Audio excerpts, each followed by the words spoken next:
Sufrida pero importante vitoria que conseguiu o Pontevedra ante o Mirandés, que lle permite manterse nos postos de privilexio, empatado co terceiro, o Palencia. O cadro de Julio Bañuelos comezou moito mellor o encontro e xa avisou os 4 minutos cun remate de cabeza de Iribas. Orlando Quintana evitou nesa ocasión o gol cunha gran parada, pero 8 minutos máis tarde encaixaba o 0-1.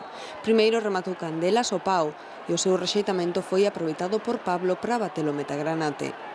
O cuarto de hora de xogo, Pontevedra puido empatar por medio de Antonio Moreno, pero o dianteiro andaluz, ca portería baleira, rematou desviado.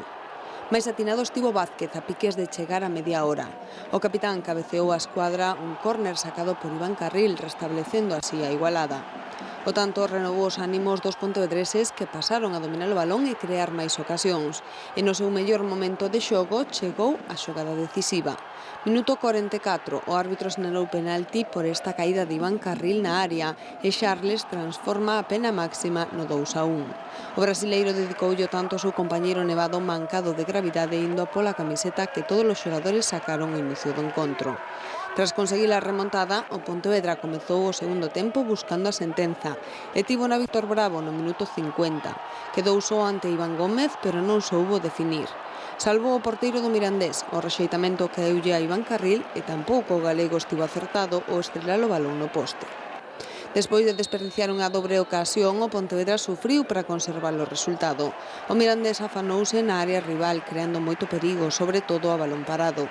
Dúas faltas executadas por Iván Agustín e Pablo meteronlle o medo no corpo os granates.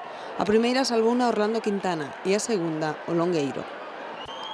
E xa co tempo cumprido, Garmendia tivo unha nova ocasión para empatar. Se cadra, polo sufrimento que conlevou, o triunfo soubolle mellor a case todos. Hombre, esas victorias son las que nos gustan a todos, ¿no? A la afición, a los jugadores, menos a los señores mayores, ¿no? Que sufren del corazón. Que Nino llegó ahí en el vestuario y dijo que así no.